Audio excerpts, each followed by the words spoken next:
Hello everyone, मैं हूं अरसलार और आप देख रहे हैं आर्टिस्टिक वर्ल्ड। आज की वीडियो में हम बात करने वाले हैं about the recession and its effect on Indian designers and engineers. तो चलिए वीडियो को स्टार्ट करते हैं। I got a funny feeling. The United States, what happens there also could have an impact on the entire world. The US Federal Reserve has announced another interest hike. Investors' concerns that the global economy could fall into recession as the Fed and other central banks raise interest rates in an effort to stop inflation. तो first of all recession होता क्या है? अगर definition की बात करें तो उसके बहुत सारे मल्टीपल डेफिनेशंस अवेलेबल हैं, बट उसकी एक जनरलाइज डेफिनेशन ऐसी है कि जब जीडीपी में फॉल आता है तो उसको रिसेशन कहा जाता है। फॉर एग्जांपल, अभी जो यूरोप है वो ऑलरेडी रिसेशन में चल रहा है क्योंकि उनके जीडीपी में ड्रॉप आया हुआ है, बट रिसेशन के होने के लिए बहुत सारे फैक्टर्स भी होते हैं। हम उसके डीप में अभी नहीं जाएंगे। अब रिपोर्ट्स की माने तो यूएस एंड यूरोप 2023 से रिसेशन के अंडर जाने वाले हैं या फिर जा चुके हैं। तो इसका इंडियन मार्केट पे क्या असर होगा या फिर इंडियन आईटी मार्केट पे क्या असर होगा, तो आइए जानते हैं। तो फर्स्ट ऑफ ऑल, अगर हम बात करें रिसेशन की, तो इंडिया के रिसेशन में जाने के चांसेस 0% है अगर कुछ रिपोर्ट्स के हिसाब से, बट इसका मतलब ये नहीं होता कि ग्लोबल रिसेशन का इंडिया पे कोई असर नहीं पड़ेगा। ग्लोबल रिसेशन का इंडिया पर असर पड़ सकता है, जो कि ऑब्वियस सी बात है क्योंकि इंपोर्ट एक्सपोर्ट और जो आईटी इंडस्ट्री है वो पूरी यूरोप और यूएस पे बेस है। वैसे अगर मेनली देखा जाए तो import export and IT industry ज़्यादा अफेक्ट होते हैं रिसेशन की वजह से। तो एक्चुअल में what are the disadvantages of recession in India? तो अगर हम देखें तो मेनली आईटी इंडस्ट्री की बात करते हैं क्योंकि IT industry 8% of the GDP में कंट्रीब्यूट करता है। तो अगर आईटी इंडस्ट्री की बात करें तो आईटी इंडस्ट्री में total near about 80% of the जो क्लाइंट्स हैं वो यूएस एंड यूरोप पे बेस है, राइट। तो अगर यूएस और यूरोप रिसेशन के अंडर चले जाएंगे तो वहाँ के इन्वेस्टर्स की इन्वेस्टमेंट या फिर क्लाइंट्स या बिजनेसेस के जो इन्वेस्टमेंट है इंडिया की आईटी मार्केट में वो रिड्यूस हो जाएगी क्योंकि उनके जो रिटर्न्स होते हैं वो भी रिड्यूस हो जाएंगे। इसकी वजह से इंडियन कंपनीज़ को, फॉर एग्जांपल इन्फोसिस को, कुछ ले ऑफ्स करने पड़ेंगे कॉस्ट कटिंग के लिए।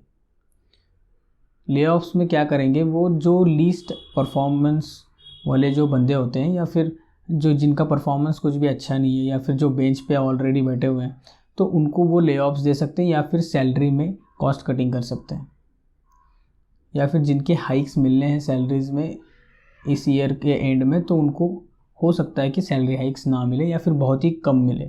अब कुछ लोग ऐसा कहेंगे कि आईटी इंडस्ट्री पूरी ही खतरे में है जिसकी वजह से सब लोगों के जॉब्स चले जाएंगे या फिर किसी को जॉब नहीं मिलेगी, नहीं, हायरिंग बंद हो जाएगी। तो एग्जैक्टली ऐसा तो नहीं होगा, but near about similar effect हो सकते हैं। फॉर एग्जांपल, हायरिंग्स में थोड़ा स्लो रेट आपको देखने मिल सकता है या फिर आपके सैलरी हाइक्स जो हैं वो कम हो सकते हैं या फिर सैलरी पैकेज जो ऑफ़र आपको किया जा रहा है वो भी कम हो सकता है। तो ये सारे इफ़ेक्ट हो सकते हैं। तो एक्चुअल सवाल है कि आईटी इंडस्ट्री सच में बंद पड़ जाएगी या फिर और सबकी जॉब्स चली जाएंगी, ये जो सवाल है। तो इसका आंसर ऐसा है कि आईटी इंडस्ट्री बेस्ड है पूरे सॉफ्टवेयर पे, और सारे जो बिजनेसेस अराउंड द वर्ल्ड हैं आज की डेट में 2022 के हिसाब से near about 90% of the businesses softwares पे डिपेंड करते हैं। Without softwares they can't operate और दे कांट सर्वाइव। तो अगर हम आईटी इंडस्ट्री की बात करें तो इन सारे सॉफ्टवेयर्स को चलाने के लिए आईटी इंडस्ट्री का सस्टेन रहना, मेंटेन रहना बहुत ज़रूरी है। तो सबकी जॉब्स जाना इज़ नॉट पॉसिबल। ओके, तो फॉर एग्जांपल जैसे कि ह्यूमंस के लिए वाटर इसेंशियल है ज़िंदा रहने के लिए, वैसे ही बिजनेसेस के लिए सर्वाइव करने के लिए, ज़िंदा रहने के लिए, बिजनेसेस को सर्वाइव करने के लिए सॉफ्टवेयर बहुत ज़रूरी है। तो अगर हो सकता है कि आईटी इंडस्ट्रीज़ की ग्रोथ कम हो जाए या फिर थोड़ी स्लो हो जाए, बट आईटी इंडस्ट्रीज़ का बंद पड़ना is not possible because businesses को रन करने के लिए सॉफ्टवेयर्स की ज़रूरत पड़ेगी। अगर कंपनीज़ नए सॉफ्टवेयर्स डेवलप नहीं करेंगी तो भी जो एग्जिस्टिंग सॉफ्टवेयर्स हैं उनको मेंटेन या रन करने के लिए इंजीनियर्स एंड डिज़ाइनर्स की ज़रूरत पड़ेगी। तो आईटी इंडस्ट्री बंद तो नहीं पड़ने वाली। तो ये सारे इफ़ेक्ट्स हैं रिसेशन के।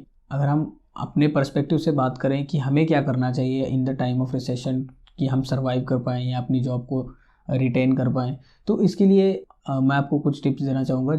जैसे कि मैंने आपको बताया कि ऐसे टाइम में ज़्यादातर कंपनीज़ क्या करती हैं कि अपने वीक परफॉर्मेंस एम्प्लॉयज़ हैं उनको ही फायर करती है, या फिर उनको अभी के लिए ले ऑफ दे देती है, या फिर सैलरीज़ में कट ऑफ कर देती है।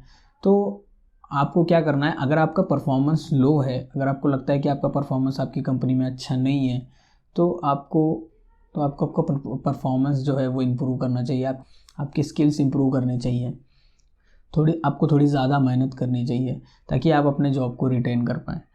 अगर आप फ्रेशर हैं जो कि अभी भी जॉब ढूंढ रहे हैं, या फिर आप अभी अप्लाई कर रहे हैं, तो अगर आप हायरिंग में शॉर्टलिस्ट होना चाहते हैं, देखिए ऐसे टाइम में क्या होता है कि हायरिंग में जो है वो थोड़ी स्लो पीरियड आ जाता है। मतलब यहाँ पे कंपनीज़ थोड़ा बहुत ही कम हायरिंग करना स्टार्ट कर देते हैं, मतलब उतना फास्ट हायरिंग नहीं होता, बहुत ही कम एम्प्लॉयज़ को शॉर्टलिस्ट किया जाता है, राइट। तो आपको क्या करना है, आपकी रिज्यूमे शॉर्टलिस्ट हो, आपकी पोर्टफोलियो शॉर्टलिस्ट हो, इस पर आप थोड़ा ज़्यादा मेहनत करें।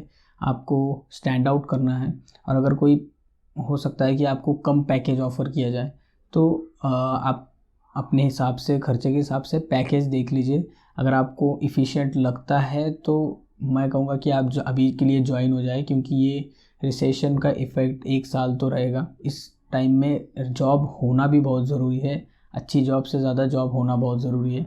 अगर आपको सैलरीज़ कैसे एस्टिमेट करना है, या फिर सैलरी कौन सी आपके लिए सही रहेगी, अगर ये जानना है तो मैंने एक वीडियो ऑलरेडी बनाई हुई है, आपको ऊपर कहीं पे मिल जाएगी या फिर डिस्क्रिप्शन में लिंक मिल जाएगी, तो आप उस वीडियो को ज़रूर देख लीजिए, आपको हेल्प हो जाएगी।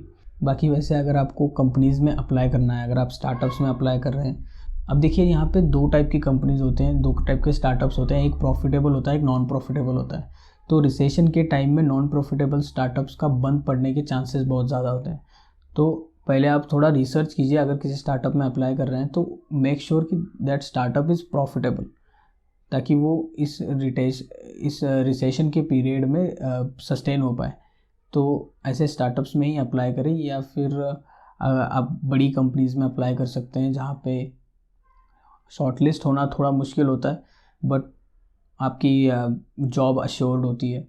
तो यही सारी सब चीज़ें हैं, इनको आप ध्यान में रखें, और इस रिसेशन को सरवाइव करने के लिए थोड़ा अपने स्किल्स पे काम करें। That's all.